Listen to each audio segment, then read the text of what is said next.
Hello everyone and welcome back to another Universe Sandbox video, and today we're going to be checking out another one of your guys' solar systems. Today we've got one system from the user Phoenix in Discord, so massive thank you to them for sending in their system. And without further ado, let's hop straight into this. So I've received instructions. I need to do this in the enhanced visual mode as well once we get in here, so let's check that out. So workshop, it should already be on the subscribe one, there it is. Let's hop straight in. Cool, alrighty, so going by their description as well, so please tell it to enhance the visibility. And it's also one that I've checked out previously, but it's been revamped to look better. There's some new objects added and some rings and bits and bobs in there as well. So it's like a full-on remaster of something I've done a while back. I'm not sure which episode it was. I've done so many systems at this point, I cannot remember. So let's check this out. Okay, so the ALGO system. Okay, hello. Definitely looks like our own solar system with the sort of colours of objects here as well. Okay. The ALGO system is a system of planets orbiting a G3 yellow dwarf ALGO, which is slightly smaller than the Sun. There are 18 planets ranging widely in size alongside 7 dwarf planets. Okay, so star itself, Sun-like I'm guessing, stat-wise, yeah it is. Very nice. Okay, first of the planets. So we've got Hephaestus here. Okay, a small scorched tidally locked planet equivalent of Vulcan. Okay, so the theoretical planet that was supposedly in our solar system closer to the Sun than Mercury was. Next up we got Glaucum, a small barren rocky planet with a small asteroid moon equivalent of Mercury. Okay, and it's got a little moon with it as well. Cool, okay, there he is. Nice. Next up we're heading to Phaera, a very hot small rocky planet with an extremely thick and corrosive atmosphere. Oi. That's a small asteroid moon. That doesn't look very friendly, does it? Oh, yeah. I like that glowing red coming up behind it. Yeah, that does look pretty cool, actually. Yeah, check that out. Hey. Yeah, it does look pretty awesome. I do like that. Okay. Cool. So, that one is that. Okay. Doesn't say it's equivalent of anything, this one, though.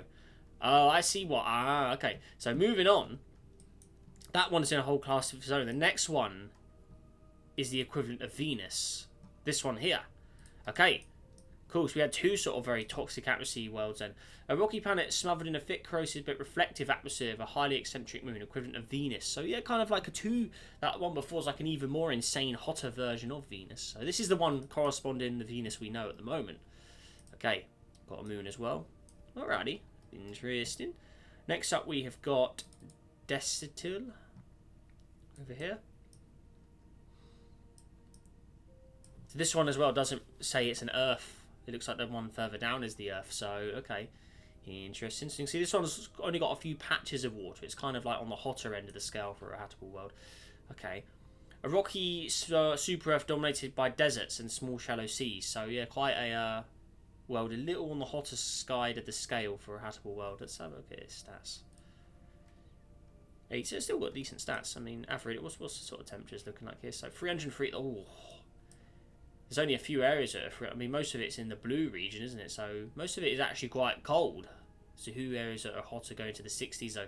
So okay, pretty cool. So the green areas are the hot ones. Okay. So you roughly want to stay in the light blue in the south region here. That's probably the better place to be. The dark blue, a little cold as well, -5. Interesting. Okay. Next up, we've got ALGO, an Earth-like planet with 2 moons. So there's your Earth world. Okay. Nice. Cool. Very good looking indeedy. Then we've got 2 moons. Oh. So there's a small little one. Slightly larger one. 2 moons, a regular moon closer in and a regular moon further out. Alrighty, okay. So there you go. There's your Earth-like world, ALGO. Next up, we've got Tundrail, a tundra planet surrounded by dense rings and a resonant distant ring, as well as 3 moons of various sizes. Okay, so I'm guessing the moons are all pretty hidden there. Oh yeah, I did see some rings there. We do need to put that on enhanced. There you go. That's more like it. Cool. So this is the first one I mentioned, rings. So there we go. And resonant distant ring, as well as 3 moons of various sizes. You can see there's a little dwarf moon in there, little shepherd moon in the ring system. And we've got a ring further out for a very interesting design. Okay, nice. Quite like that. Next up, we're heading to Rogeries here. Oh, and that's definitely a Mars-like. Okay. A cold desert planet with 3 moons. As soon as you see cold red desert, yeah, that's definitely Mars. With 3 moons, 2 tiny captured asteroids, and a larger outer moon equivalent of Mars. There you go. Very cool. Nice. I like it. From a distance, I mean, that does look like Mars. Completely does look like Mars. Okay. Cool. There's its moons, all asteroid moons. Cool. Little small sphere one as well. Alright. Next up, we have got Payed, an ice planet with a ring and a few small moons, thought to be a failed habitable planet.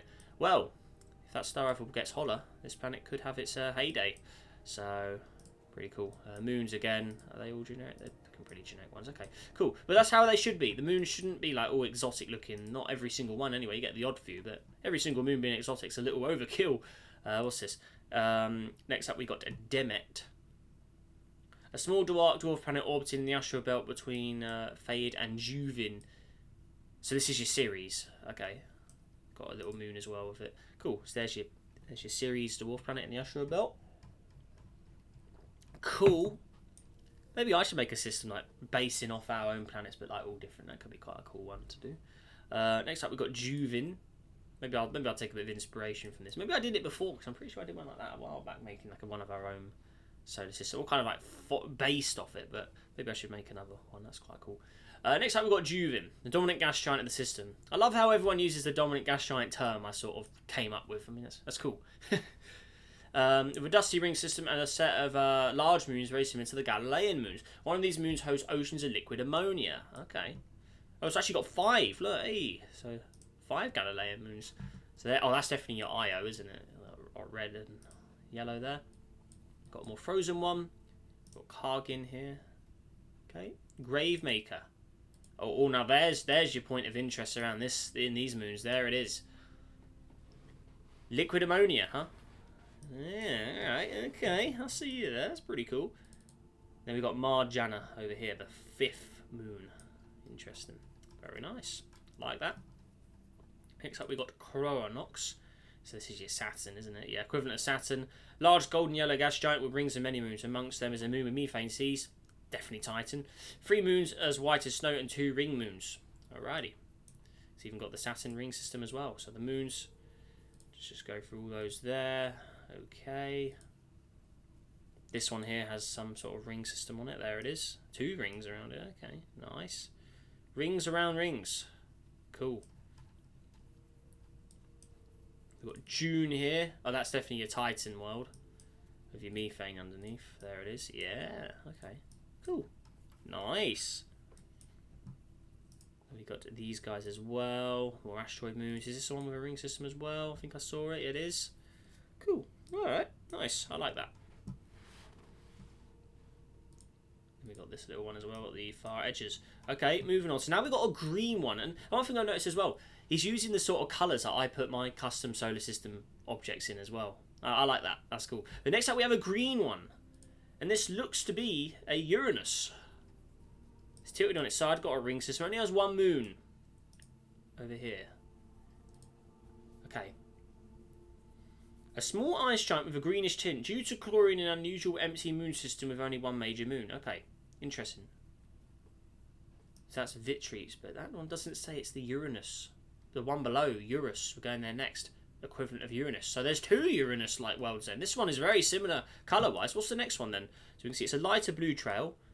Oh, it's very similar in colour, isn't it? Okay, so here it is. Ah, there's your... Yeah, so that is like... You literally is your Uranus now. Cool. A deceptively calm ice giant tipped over its side with several medium-sized moons, equivalent of Uranus. So you got... I mean, that one before was very similar, but he did say it had more methane in it, didn't he? So makes it a little different, doesn't it? Or chlorine, sorry, not methane, chlorine. So, interesting. Moons, like Uranus's moons, they're very bland, like the planet itself in some aspects. So, interesting. Okay. Uranus's moons, to me, are probably the most boring moon system in the solar system, I have to say. So at least Neptune has Triton, for instance, but Uranus's moons, I think the only interesting one is Miranda, really. And that one's not even really one of the major moons, it's a really small one. It's like the size of Mimas around Saturn or Enceladus. Right, anyways, the Neptune-like world. So, this is Norex. A particularly stormy ice giant with 2 captured moons similar to the icy dwarf planets beyond it, equivalent of Neptune. Very cool. Okay, moon-wise, so you've got 2 Triton, like well, so they're kind of like 2 captured dwarf worlds. I wonder if they're retrograde orbits as well, going the wrong way around. And there's the other far out one. Okay, so there's the planets. So you've got 2 Uranus-like worlds. There's a lot more rocky worlds, more like earthly worlds. Like 3 Earth worlds, weren't there, with water? Then you have that frozen one. Then you had the Mars. So it's quite a nice rocky system built in there as well. That's pretty cool. Nice. Next up, we are heading to Xenorth over here. Okay. A small terrestrial planet with several small moons. Okay. So this is like a planet that isn't really in the solar system, is it? Yeah. This is like a bonus one. It doesn't say Pluto. The next one's equivalent to Pluto, so this is like a bonus rocky planet. I mean, how large is it? 0.5 Earth radius. Okay. I like how he's using the purple for the colours after the Neptune planet as well. That's pretty cool. Is this where the next one is? I see a Barry Centre. That reminds me of Pluto. Let's have a look. Oh, it is, I think. Oh, yeah. Hades. Ah, there you go. Okay. A large dwarf planet with a large binary companion Phoenix and several circumventory moons was thought to be a planet for decades before being reclassified. So it literally is your Pluto. There you go. Okay. Barry Centre is outside the centre of point of gravity because of the large moon. Pretty cool. Then you've got the small asteroid moons like Nix and Hydra and Stinks around Pluto. Cool. Okay. So next up we're heading to Terrana. This is your Hermea equivalent, which is here. A frigid ice cloud with a thick hazy atmosphere. Oh, I hung that's the wrong one. Where is it? Oh yeah, Hermea. A rapid rotating dwarf planet with 2 moons in a ring system, equivalent of Hermea. There you go. Cool. It's got the ring. Nice. There's your moons. Cool. Okay, next up we're heading to Mexinixa. That is this one here. So this is your Make. Yeah, he's using like the trail colours I'd use for like Make and the dwarf planets. I like that. That's cool. That white one, I bet you that's the Iris one. That's the one I usually use, the white. Okay. So the Make. Pale icy dwarf planet with a dark moon. That's your Make. Cool. There's its moon there. Cool.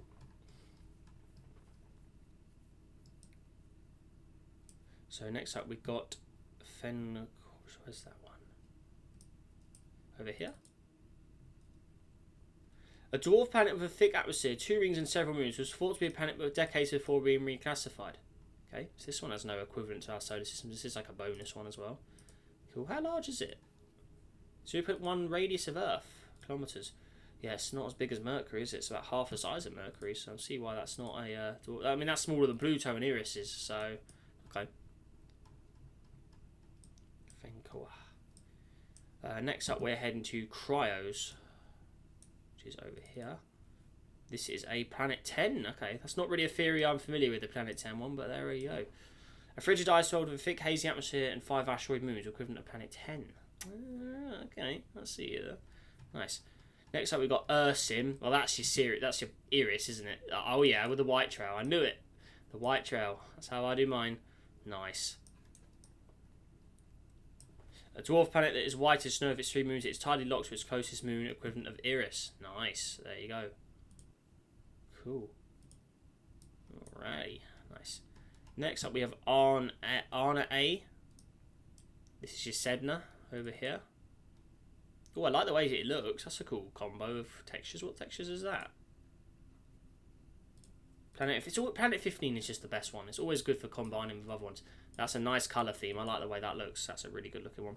A red planet, or red dwarf planet in highly eccentric orbit similar to that of a comet, equivalent of Sedna. Excellent. That's cool. Is it receiving any sunlight? I don't think so. Maybe it is. It looks a little. Maybe it's a little light on that side. You can barely see it though. We've got this one moon. Next up, we've got Itida over here. Oh, purple, pinky trail. Oh, hello. A frigid ice planet thought to be the core of a failed ice giant that has been chucked into the wide elliptical orbit. So this is your Planet 9 equivalent, but it's actually a rocky planet because it's only the core of what once was. Interesting. pitch darkness as well. Got one moon as well. Okay, I like that. That's a cool little take on the Planet 9, that it lost its gas giant status, ice giant status. And then lastly, one more object. What is that? Icta. A gas giant thought to be a smaller member of the Jumbo Jupiter mass binary object recently captured by the star. One of its moons is cold enough to host oceans of liquid helium. Okay. Which one's that? Equivalent of Teach. I'm not sure what Teach is. Is that a custom planet from another system? I'm guessing it is. There's your liquid helium oceans. That's pretty cool. Okay. Nice. That's cool. And that is everything. Nice, nice, nice. Okay, so over here, there's your lineup. So straight away, yeah, look, you got like 3 ice giants. So you can see the 2 Uranus's ones together. They're very similar. You got the Jupiter and Saturn. You got the extra gas giant we just visited at the end, bigger than the Uranus and Neptune's. Then you got that ice giant core. That's the Planet 9 sort of equivalent. Then you go on to the Rockies. That's cool.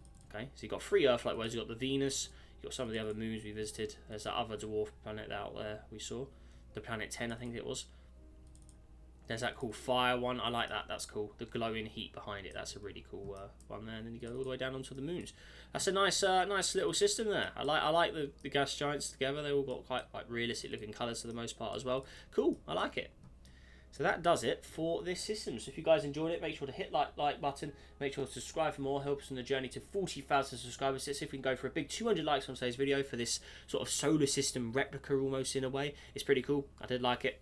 Let me know what you think down below in the comments. Again, massive thank you to Phoenix who sent the system in as well. I enjoyed that. And with that all said and done, make sure you have a great day out there, guys. Stay safe, and I'll see you in the next video. Goodbye.